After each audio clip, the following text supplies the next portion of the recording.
First off, I just want to say how awkward recording is if you're a noob at this. So I'm just gonna get right into it. I hope everyone's having a good day. This is Thunderbolt. Let's start this. Phoenix Wright, Ace Attorney. Episode 1. The First Turnabout.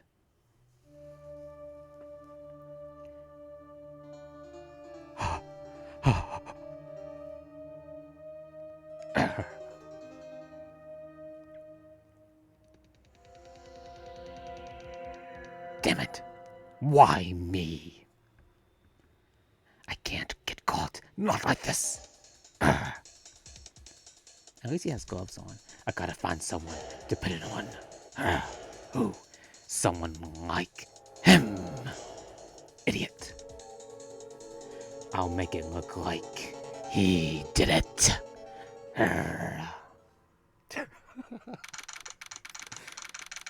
August 3rd, 9:47, District Court, Defendant Lobby Number 2.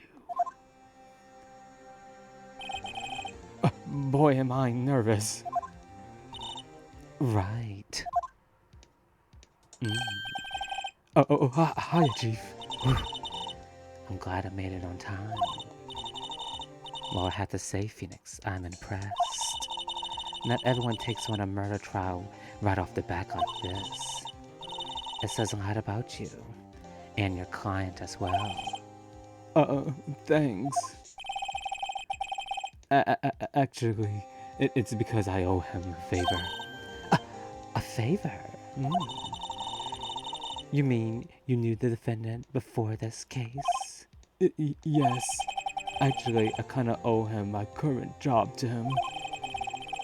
He's one of the reasons I became an attorney.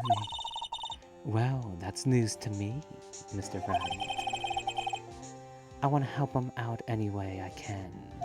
Oh, that was Phoenix. I want to help him out any way I can. I really want to help him. I owe that much to him. It's over. My life, everything is over. Oh. That's your client screaming over there? Yeah, it's him. Death, despair, oh. I'm gonna do it. I'm gonna die. It sounds like he wants to die. Yeah.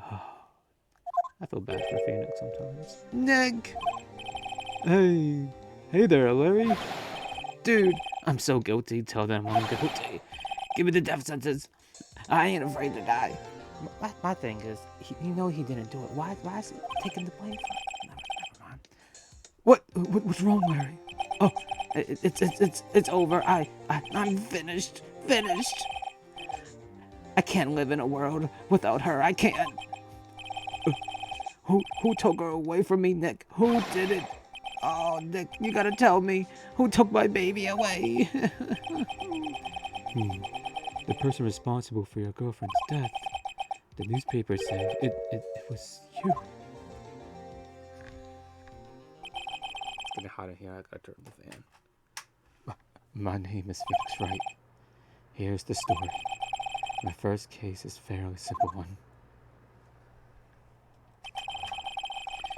A young woman was killed in her apartment. The guy they arrested, the unluckily sat dating her. Larry Butts, my best friend since grade school.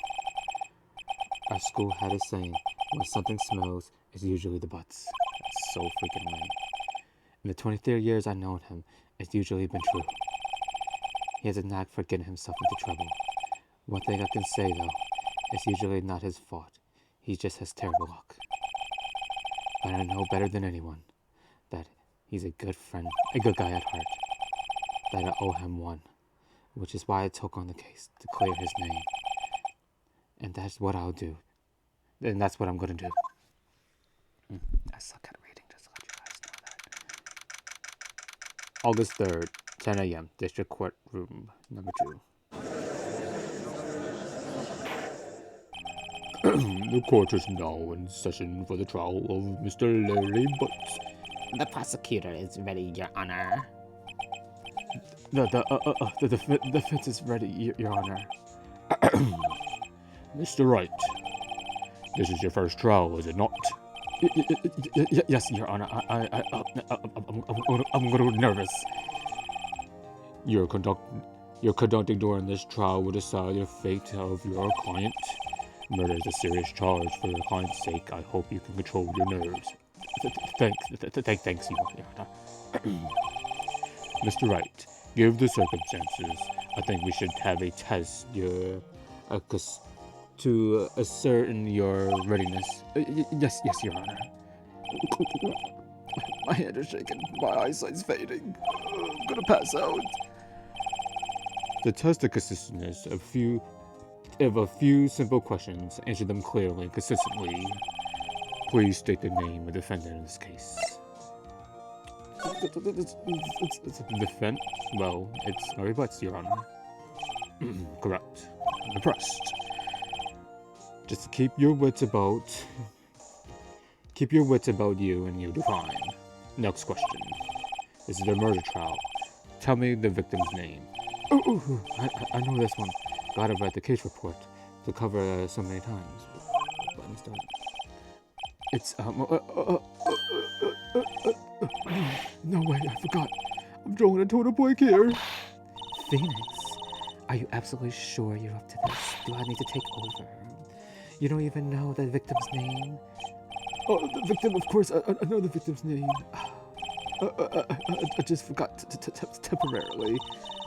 I think I'm feeling a migraine coming on. Where's my Cedrins? Look, the victim's name is listed in the court record. Just press the R button and check it out anytime. Remember to check it often. Do it for me, please. I'm begging you. Mr. Wright, who is the victim in this case? I already know it's Cindy because I played the game so many years ago. The time of death is Cindy. The victim's name is Cindy Stone. Correct. Good job. Now tell me what was the cause of death. She died because she was, it's gotta go in the court records. Blunt trauma. She was hit by a blunt object. She was struck once by a blunt object. The thinker, to be exact. Correct. You answered all my questions. I have no reason why we shouldn't proceed. You seem much more relaxed, Mr. Wright. Good for you.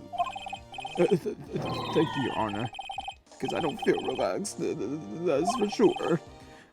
Well then, first question, prosecution, Mr. Payne. Yes, Your Honor. As Mr. Wright just told, the victim was struck by one object. Would you explain to the court just what the object was? The murder weapon was the statue of the thinker. It was found lying on the floor next to the victim. I see. The court accepts into the evidence. Got the thinker. Right. Be sure to pay attention to any evidence added during the trial. The evidence is not only ammunition that you have in your court. Use the R button to check it out. Mr. Payne, the prosecution may call the first witness. The prosecution calls the defense, Mr. Butts, to the stand. Chief, what do I do now? Pay attention. You don't want to miss any information that might help you in this case. You get a chance to respond to the prosecution later, so be ready, Mr. Wright. Let's just hope he doesn't say anything unfortunate. Oh, Larry gets excited easily. This could be bad. Dang, I forgot Larry's voice already. Mr. Buds, isn't that true that the victim had recently dumped you? Hey, watch it, buddy. We're going to never. We were like Romeo and Juliet, Cleopatra, and Mark Antony. Did they all die? I wasn't dumped. She wasn't taking my calls or seeing me ever. What's that to you anyway? Mr. Buds, what you describe as generally means by getting dumped. She dumped you, you're a loser, you can tell. And the fact that she completely abandoned you she was seeing other men. Oh no, my thing is lagging. No. Give me 1 second, people.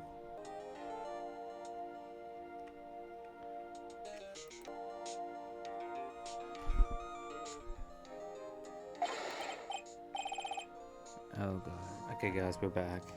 I don't know what happened. It froze and it wouldn't work up, but let's continue. Lies. All of it's lies. I don't want to believe a word of it. Your Honor, the victim's passport. According to this, she was in Paris until the day before she passed away, died. Passport added to the records. Indeed, she appeared to be returning the day before the murder. Dude, no way. The victim was a model, but did not have any large income. It appeared that she had several sugar daddies. She was a hustler, hoe, whatever you want to call her. Daddy's sugar. Yes, whore, whatever you want to think. Yes, older men who would give her money and gifts if she just spread her legs wide enough. She took their money and used it to support her lifestyle. Dude! We can clearly say she was a woman of Miss... we can clearly see what kind of woman this Miss Stone was. Tell me, Mr. Butts, what do you think of her now? You could see her on 33rd, can't you? Right. I don't think you want to let him answer that question. Yes, Larry, the way he's running his mouth in the wrong direction. I should stop him from talking. Dude, shut up. My client has no idea the victim was seeing other men. That question is irrelevant to the case. Oof! Dude, Nick, what do you mean irrelevant? She a cheating dog. She a cheating dog. I'm gonna die. I'm just gonna die. I'm dead. Yeah. I'm gonna get to the bottom of this. Let's continue with the trial, shall we? I believe is an accused motive is clear to everyone. Yes, quite. Oh boy, this is not looking good. Next question. You went to the victim's apartment on the day of the murder, did you not? Well, did you or did you not? Just answer the question. It's quite simple. Well, maybe I did, and maybe I didn't. Oh, he went. What do I do? It's gonna go. Honesty is right in the courtroom. Send him a signal. Tell the truth. Yeah. I was there. I went. Oh, he did it. We know he did it. Scumbag. Order. Well, Mr. Butts. Dude, chill. She was at home, man. So, I didn't see her. Your Honor, the defendant is lying. Lying? The prosecution will like to call a witness who can prove Mr. Butts is lying. Well, that simplifies the matter. Who is your witness? The man who found the victim's body just before making a gruesome discovery. He saw the defendant fleeing the scene of the crime. Oh, he didn't. We had cameras back then. Order in the court. Mr. Payne, the prosecution may call its witness. Yes, Your Honor. Oh, this is bad. On the day of the murder, my witness was selling newspapers at the victim's building. Please bring Mr. Frank Schwitz to the stand.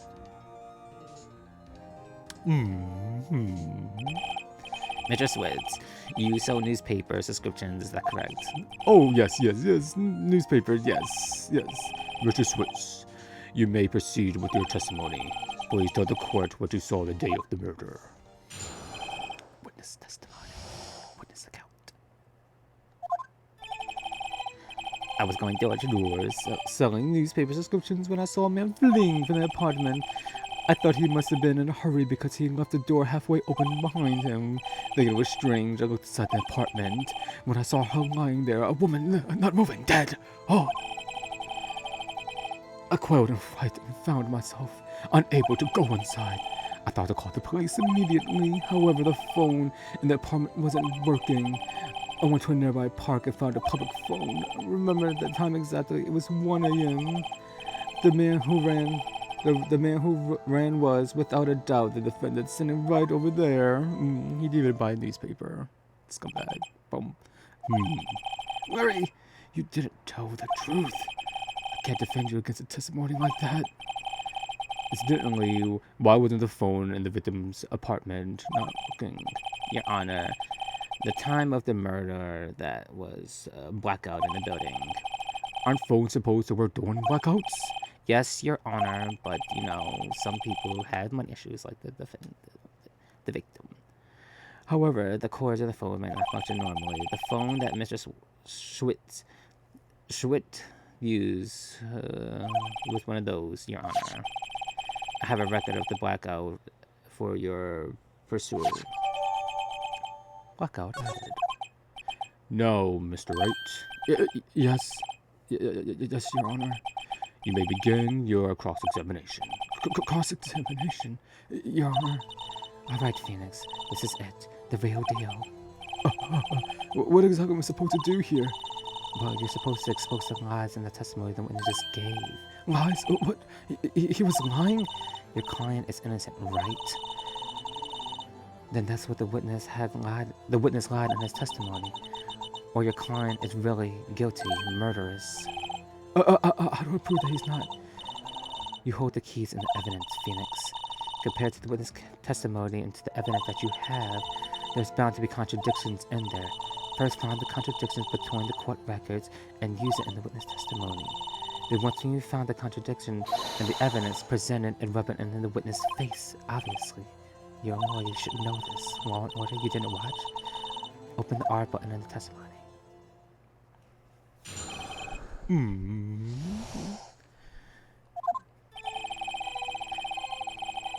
have to figure out what he's lying about. I was going door to door selling newspapers. I'm not gonna press on everything. I thought that pull the records, and then if you look at this, I just start this. Think it was strange.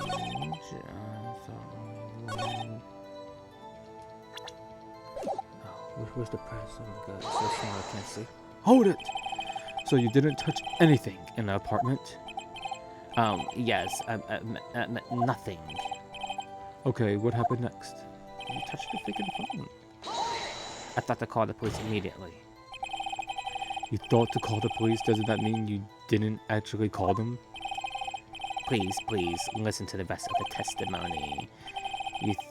You thought to call the police. What happened next? However, the phone in the apartment wasn't working. Right there, you dummy. The phone in her apartment wasn't working. Yes, I mean, no, it wasn't right. Phoenix, right. But you said you didn't go into the apartment, or did you? I can explain that. There was a cordless phone on the shelf in the entryway. I reached inside and tried to use it to call. And the phone wasn't working correct. What happened next? I went to a nearby park. and found the phone. I remember the time exactly was 1 a.m. p.m.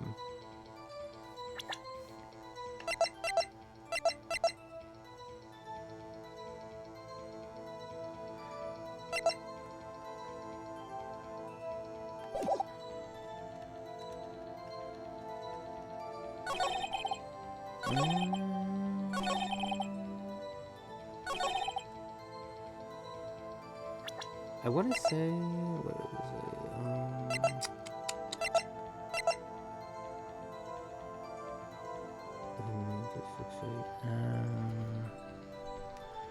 How do I peeps? I'll be right back. I think it's this right here. Yep, I know it. Objection! You found the body at 1 p.m., are you sure? Yes, it was 1 p.m. for certain. Frankly, I found that hard to believe. Your statement directly contradicts the autopsy report. The autopsy notes that the time of death was sometime after 4 p.m., you idiot. There was nobody to find it at 1 p.m. How do you explain this? The 3-hour gap. Whoa, That's trivial. The witness merely forgot the time. That's all it is. Oh no. After his testimony, I find it hard to believe. Then Mr. Sweat, why are you so certain that you found the body at 1 p.m.? Gee, this is a really good question. Good job, right? Way to put him on the spot. That's all you have to do. Point out his contradictions. Lies always begin with more lies. See through the whole story and it falls apart. Keep going. Wait, I remember now. Would you certainly give the testimony again? Please fix yourself. Oh boy, he got me. You see, I found the body. I heard the time, the voice saying that the time probably coming from the television. Oh, but the 3 hours, I guess the victim must have been watching a videotape or some kind of program. That's why I thought it was 1 p.m. Terribly sorry, the huge misunderstanding. Oh, I see. You heard a voice saying that it was a taped program. Mr. Wright, you may cross-examine the witness. Right. You know what to do. I got this one. You forgot all about the blackout. You see, when I found the body, I heard the time. There was a voice saying that, I'll just let that right from TV. And then... What button is it? X? There we go. Hold it right there. The prosecution said there was a blackout at the time of the discovery, and the record proves it. You couldn't have heard the television or the video. Wow. The defense has a point. How do you explain this, Mr. Swart? No, I found it quite puzzling myself. This is his first trial. Wait, I remember now. Mr. Swart, the court would prefer to hear the accurate testimony from the very beginning. These consistent corrections are harming your credibility. That's right. I'm distraught. Distraught. My apologies, Your Honor. It's I left the shot finding the body. Yes, very well, Mr. Swart. Let's hear your testimony one more time, please. My patience is thin.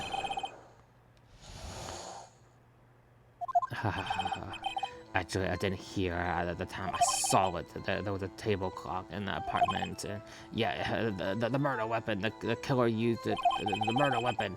It must have been what I saw. You saw a clock. I guess that would explain it. Defense may cross-examine the witness for the 3rd time. Hopefully he gets it right this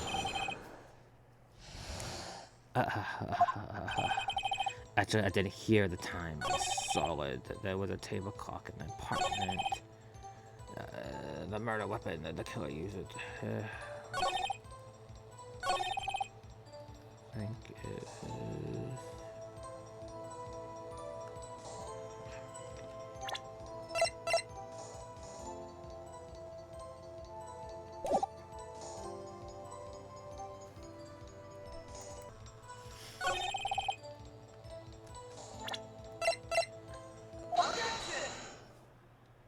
Idiot. Wait just a moment. The murder weapon wasn't a clock. It was this statue. Now, how is this supposed to be a clock? What? You, with your objections and your evidence, just who do you think you are, you idiot? Just answer the question, Mr. Swart. Hey, I saw it, okay? It's a clock, Your Honor, if I may. Yes, Mr. Payne. As the witness stated, this statue is indeed a clock. The next switch, you tilted and told you the time out loud. As it does look like a clock. I submitted as a statue. My apologies. My mistake, Your Honor. Yes, I see. So the murder weapon was a table clock after all. Well, Mr. Wright, it appears that the witness testimony was correct. This is a clock. Do you have any problems with the testimony now? Of course I do, Your Honor. There's a gap with the hole with the missing testimony. The only way he could have known that it was a weapon if he was holding it in his hands. Yet the witness testified that he never entered the apartment at all. Clearly, it's a contradiction. Indeed. The witness knew it was a clock from the beginning. As he knew the victim. Tell me, isn't it true? You knew the victim. In fact, you were one of our sugar daddies. Be frank with us, Mr. Swint. Oh, Frank, I'm always Frank. Your Honor, we have a complete record of the victim's relationship. Mr. Frank Swartz does not appear anywhere. Really? Please, Mr. Wright. Refrain from making up these accusations. Yes, Your Honor. Let me overthink this. You know it because... Dude, he went into the apartment. You're lying. You went inside the apartment the day of the murder. Oh yeah, prove it. Prove I went in there. I'll deal with that. I can prove you were the one who killed her. You struck her with the clock. A shot to... you struck her with the clock, and the shock to the blow triggered the clock's moves. That was the sound you heard. Maybe this guy's in it for it after all. Order in the court. Intruding. Please continue, Mr. Wright. Yes, Your Honor. Mr. Sport, the sound must have left quite an impression on you. Understandably, since the murder weapon spoke just as you hit the victim. The voice blurted out in your mind. That's why you were so certain about the time. Wait. What's the meaning of this? This is all... Stop it. Basis. Just look at the witness' face. Would the witness be care to elaborate? Did you strike the victim with the clock? That day, I never... The clock, no, I saw... No, God. Disgusting. Shut up, I hate you. It was him, I tell you. I saw him. He killed her. He should burn. Give him to death. Nudge him. Gallows, whatever you need to do. Order. Order in the court, I say. Your Honor, a moment, please. The shred evidence supporting the defense claims. Mr. Wright. Your Honor. You claim the sound of the witness heard came from the clock. Do you have any evidence? The whole case is fighting witness. I better think this through carefully. Your Honor, the sound was definitely the clock.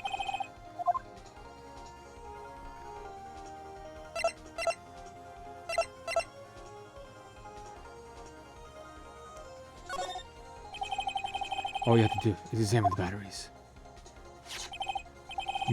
The batteries are right there. The clock seems to be working fine. What exactly do you mean, Mr. Wright? The clock, it's working fine. Yes, and... I'm sorry.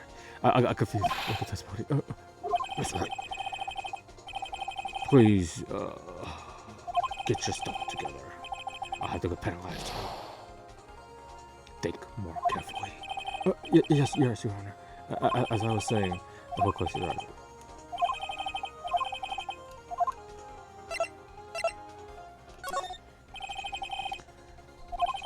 Your Honor, may I have the clock? Ask the court to listen very carefully. I think it's 8:25! That's certainly a strange way to announce it. Well, he's the thinker after all. So, he heard the clock. What are your conclusions, Mr. Wright? Mr. Payne, can you tell me something about the time right now? It's 11:25. Paris time. As you can see, the clock is exactly 3 hours slow. Precisely the difference between Mr. Swartz heard and actually the time of death. So, Mr. Swartz, try to talk your way out of this one now.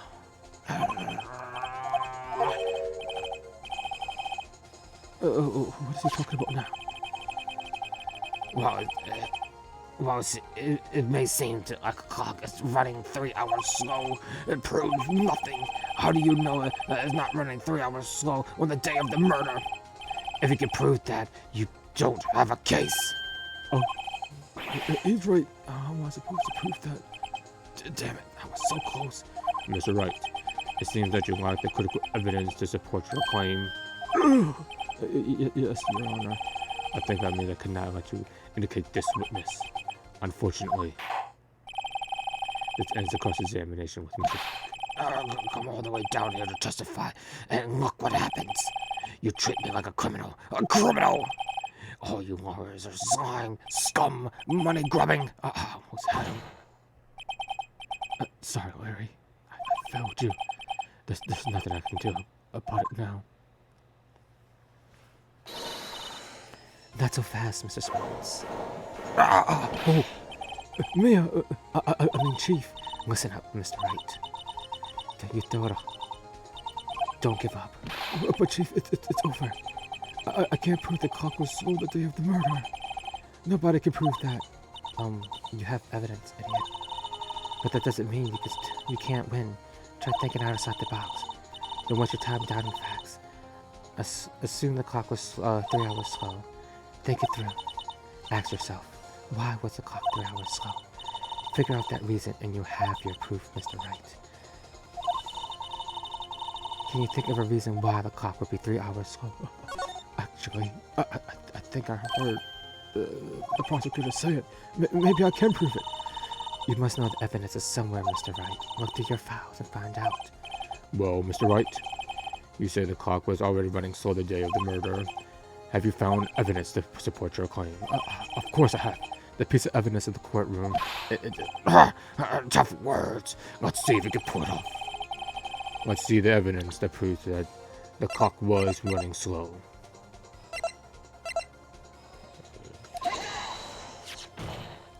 Right here. The victim just returned home abroad from the murder. As we know, the time difference between here and Paris is 9 hours. Then 4 here, then it's 1 a.m. the next day there. The clock wasn't 3 hours slow, it was 9 hours fast. The victim hadn't reset the clock when she returned home. That's why the time you heard when you struck her on the head in her apartment, you thought it was wrong. Proof enough for you, Mr. Swartz. Or should I say, Mr. Did It.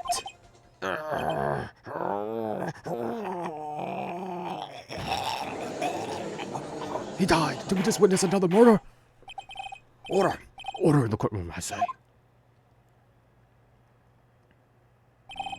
Well, the case has certainly turned out differently than we all expected. Mr. Payne, your witness. He is arrested and has been taken away, Your Honor. Very well. Mr. Wright. Yes, Your Honor. I have to say I'm impressed. I didn't think you ever come to accusation so fast. To find the true culprit the same day. Good job, Mr. Wright. Thank you, Your Honor.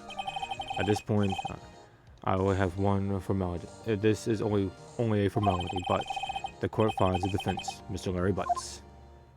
Not guilty. He won his first case. Oh, maybe he's the real deal. And with that, the case has been adjourned. Get out of here. I got some alcohol to drink. It turns out Frenchwood was a common burglar. He posed as a newspaper salesman to check and see what people was outside people's houses that day. When Larry went to her apartment, the victim wasn't home. After he left, Mr. Swartz let himself in to do his dirty work. Ah! When he was searching through her place, the victim returned. What are you doing in my house? Flustered, Mr. Stork grabbed the nearest point object from him. I didn't have a choice. He could have just ran away. August 3rd, 2:32 p.m. District Court. Defendant number 2. I still can't believe we won. Right, good job in there. Congratulations on your first case. Thanks, Chief. I owe it all to you. Not at all. You fought your own battles in there. It's been a while since I've seen a trout end on such a satisfying note. I never thought Chief would look this happy. Is she this glad? I imagine Mario must feel the same. My life is over. Well, you're supposed to be happy. What's wrong? Oh, Nick. Don't worry about me. I'll be dead and gone soon. Good. Wait. No, I mean bad. What are you talking about, Larry? You're innocent. You can go out and have a normal life now. But my Cindy, when he's gone, man, gone forever. Larry, she was a whore. I can't. Never mind. Congratulations, Harry. Harry. Yes, you. I can practically see the headlines now. Harry Butts, innocent. Thanks, you won. I won't forget this, ever. Let's celebrate dinner, movie, my treat. Ooh, no, I couldn't. Hey, I was the one who got you off the hook. Oh, hey, here, take this. It's a present. Oh, a present? For me? Wait, maybe I shouldn't. I have a bad feeling about this. Actually, I made the clock for her. I made one for her and me, matching ones. Really, you? You made this? Wow. Interesting. Well, thank you. I'll keep it as a memento, even though I have bad vibes about it. Yo, Nick, can you believe it? I was so into that chick, and she was just playing me for a fool. Don't you make me cry? Larry. Are you sure? Excuse me? I think she thought quite a lot about you in her own way. No. You don't gotta sympathize with me. It's gay. Oh, I'm not sympathizing. Really? Isn't that right? Right. Don't you have something to show you're a friend? Something to prove how she felt about him? Huh? What? Oh, yeah. What the heck is she talking about?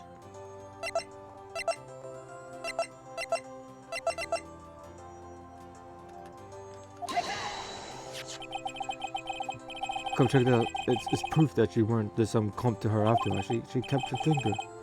What about the clock? The clock you made for her, Larry. And she took it with her when she traveled. You were there with her. Spiritually. Whatever, she probably just needed a clock after that. We don't have much good technology back these days. You think so? It's pretty heavy clock to take on traveling. Well, make it what you will. Hey, Nick. I'm glad I asked you to be my lawyer. Really? Thank you. I hope that made him feel a little bit better. Right. I hope you see the importance of evidence now. Also, hopefully you realize things change depending on how you look at them. People, too. We really never know if our clients are guilty or innocent. All we can do now is believe in them.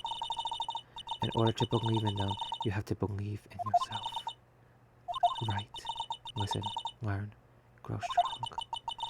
Never let go of what you believe in. Never. Well, I think our work here is done. Shall we be off? Yeah, I guess so. Say, how about dinner on me? Well, we'll drink a toast to Bud's innocence. Yeah. Oh, speaking of Harry, you were saying the part why you became a lawyer in the first place was because of him? Yeah, part of it, at least. You have to tell me more sometime, maybe over drinks. And so, my first trial came to a close. Larry slapped me in the back and said, "Gee, Nick, it's good to have friends. But I'm pretty sure he's not going to pay us unless you count the clock he gave me, a cheap bastard." I didn't know then, but that clock was soon going to have to be the center of another incident. And my promise to tell the chief about me and Larry will be one promise that I want to be able to keep. The end. Yeah.